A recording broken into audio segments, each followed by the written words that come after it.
The winner of Survivor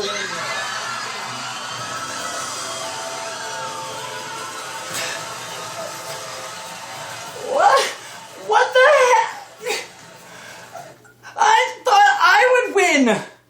I was convinced. I mean, who would have guessed that Kim would win the season? I totally thought it was going to win. I did. I mean, I even created my own tribute to my fallen comrades, the people that got me where I am. Just watch it. Oh my God, damn. Well, hey, it's great to be back doing my final video vlog for Survivor One World. A couple weeks ago, in a written recap, I told you that there were two things that I loved about every Survivor season, and one of them, of course, was the visit from loved ones. The second one, which is much cheesier and some people don't like so much, is actually the salute to fallen survivors. I sort of fell in love with it, starting with Africa, when they had the people that had been on, voicing over, still images of, of their time there, and talking about what they learned and things like that. And I just think that, like I had mentioned before in some recaps, just the fact that people learn things and come through this adventure, better people, is, I think, something that elevates Survivor often beyond just, trash TV. So I have done my own, little salute to fallen survivors from this season. I thought was a great way to recap the whole season, which turned out to be, kind of enjoyable and dull at the same time. So our first fallen survivor was Courtney. And Courtney, she fell in that netting in that first challenge, broke both of her wrists. She mentioned in her voiceover that she'd be embarrassed, and something to be embarrassed about. However, we did learn, if Jeff tells you something and keeps yelling it over and over, like tuck your arms in at the net, you might want to do it. And Courtney, but that also that was the challenge that the men decided to not play, and the women were like, no, but you're men, and so that was a weird time in the season, and it was a time that it looked like the women weren't going to do so well. Our next fallen survivor was Nina, and we don't know much about Nina. I actually listened to a podcast with her later. She seemed like she was really, kind of a nice woman, but even in the podcast, kind of dull. She was a police officer, maybe could have provided some help, but the women ended up doing well on their own. It was the second episode, remember, where the women still couldn't win a challenge. Then it all turned around. Our third survivor voted off was the first man, and it was Matt. This guy is a pompous ass. He's one of those people that just insist that they got voted off because they were such a threat. And in his voiceover, he kept saying, I could have won this. I could have done this. I could have... If what? You were in the game and you didn't win it. So no, you couldn't have won it. I don't understand that. There's no I could have won. There are two people who maybe could have won it and could say that. And it's two people that were medically evacuated. Saying that was just the same douchey actions that got him kicked off to begin with. Only reason I miss him is because he was a handsome man. But luckily there were others left of the Shirtless Alliance. This was when the women started taking over and winning challenges. Then a fourth person voted off was Bill. For the first time the men went to tribal council because, for no reason, basically. They had immunity. And it was just so weird. Remember that weird episode? It was so interesting. And they went there to try to get Bill out or to get Leaf out. Or then Bill was out. And then, and then all of a sudden Tarzan was talking about black presidents and treating racism. It was such a great episode. And it actually portended great things for the future episodes, which were never quite as interesting as that one. Also interesting, what the hell was Bill's hairdo at the reunion show? Why he looked like Prince? No idea. After that, we entered the switching of tribe.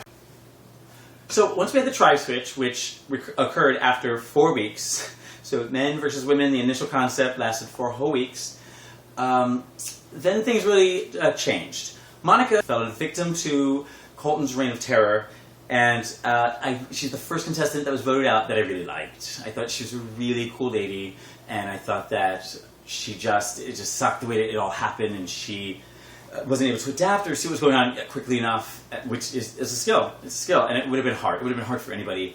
And she's a person who actually was voted out because they were a threat to win.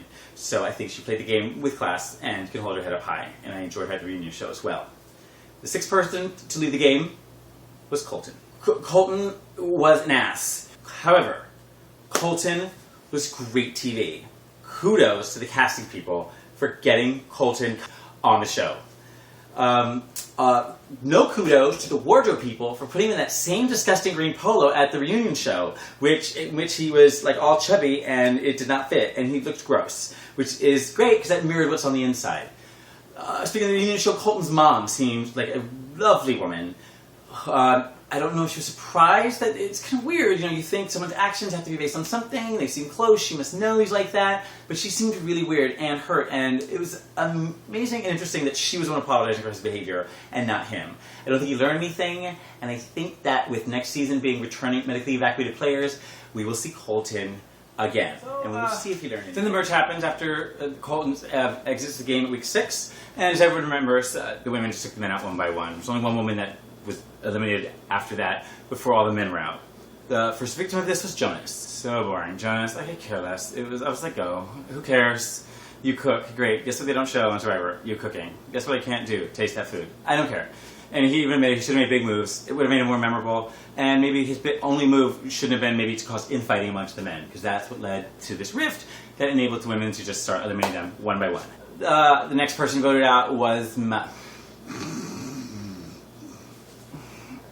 It was Mike.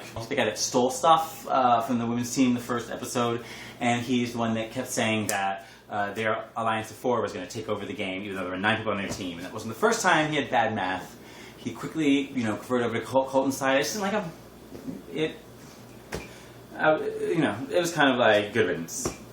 The next person voted out, I did like, and it was Jay. Whenever they say model as your career at the beginning, under your name, I think, oh, this is going to be really stupid. And he wasn't stupid, actually. He was good at getting into the groups that were in power. At this point, the men were just, it was like shooting fish in the barrel for the women. So Jay, I just enjoyed, mostly actually, because he was also nice to look at. I have gone on that website, CBS website, and tried to find a picture where he does not look good. It's impossible. They don't exist. So, at least for his career, well done. The next victim of this thing was someone who actually deserves a little more some time and attention, and that was my Leaf. So, Leaf was, of course, Survivor's first contestant who was a little person. And it was actually barely referred to, and I just thought that was amazing.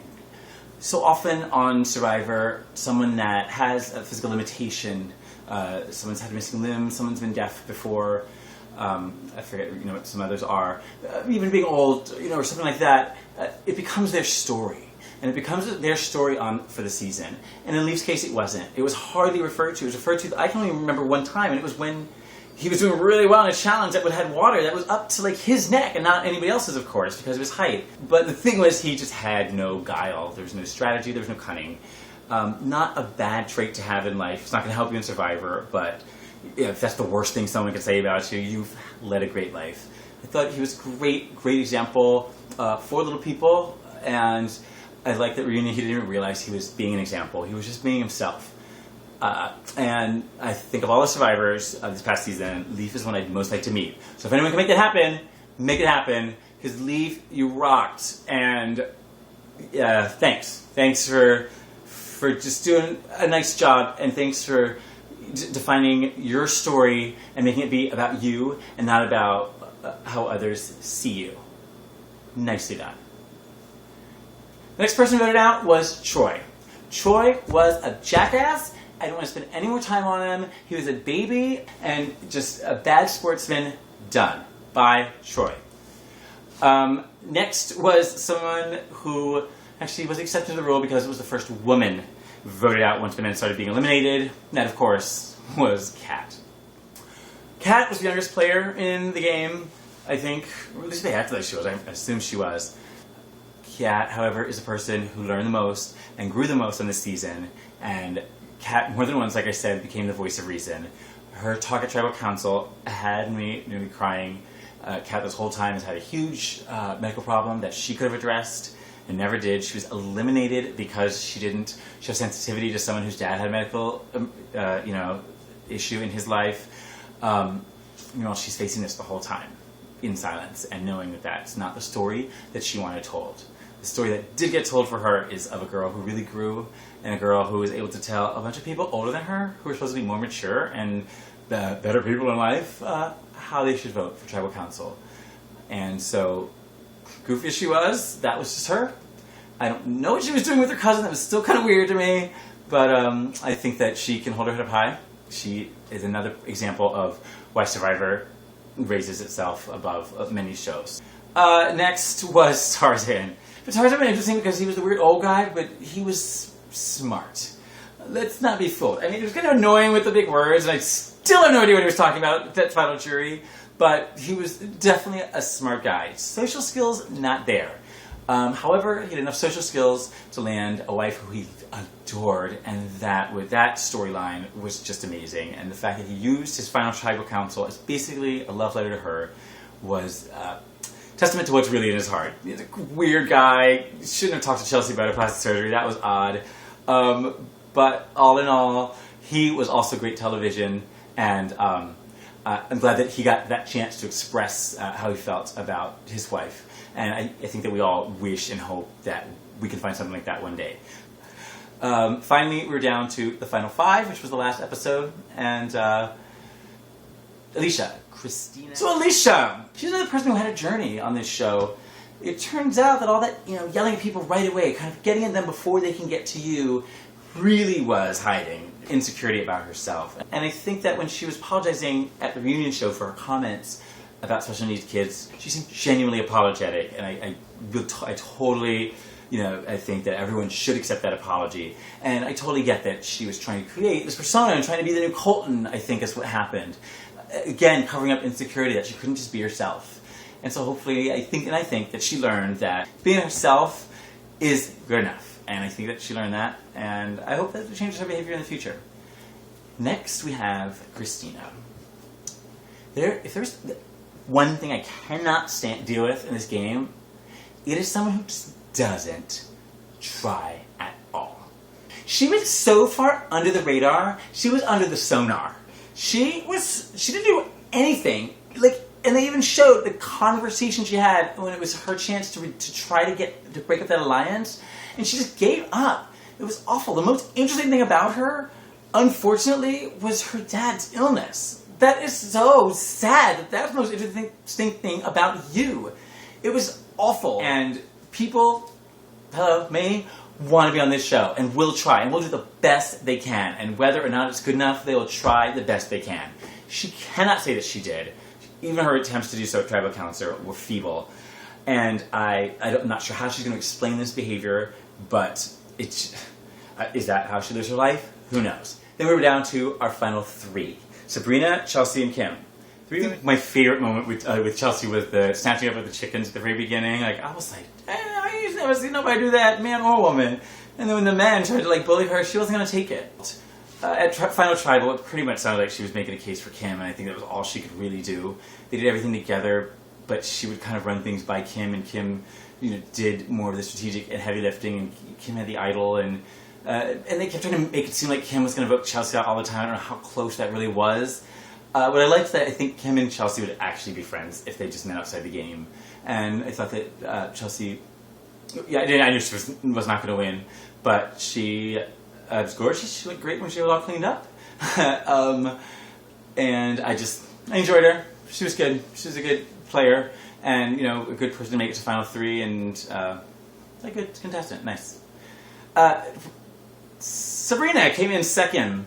Sabrina was able to actually get 2 votes of the final 9, and but I really enjoyed her speech before Final Tribal in the morning, when she really talked about how appreciative she was of everything. You go on these shows, I think, and you do become, an inspirational role model, whether or not you want to, and I think she took that responsibility very seriously, and I just loved her. I loved hearing her, and I thought she had the best interview reactions to things, and I loved, after the guys went to Tribal Council, they didn't have to, her phrase, just know that kind of foolishness will not happen here, and y'all, those who know me know foolishness is my word, and I thought she was great. In the beginning, she was an early pick for me to win it, and so I'm not surprised she came in second, and I thought she did a good job. I just don't think she made any big strategic moves, and that was the problem.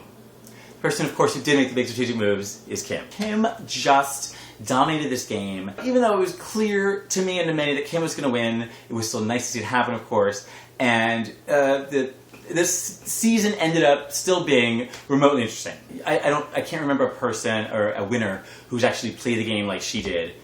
Kim, well deserving, Kim, Survivor One World Champion. I actually would love to see Kim on an All-Star season. I would love to see how she does with the All-Stars, because she is, to me, an All-Star. Like, one of the ultimates. That's my tribute to the fallen survivors, represented by some of the many buffs, which were given to me by the Buff Company. Thank you. So I may not have won Survivor One World, but I won anyway, because the season's over, I got all my vlogs done, and I was not fired. Thank you. Thank you. I am not sure that is going to be true once Buff Company sees this red carpet look that I've got going, but I will take the crown anyway. I do want to thank the Buff Company for this opportunity, for the great buffs that they sent me. I want to thank you guys for supporting the blog and the vlog this season. Thank the Survivor people for a great season. And, yep. And that is it. And, you know, Crystal, this is for you. Don't be mad, y'all. Don't be gel. Nope. Oh, who am I wearing? It's Buff.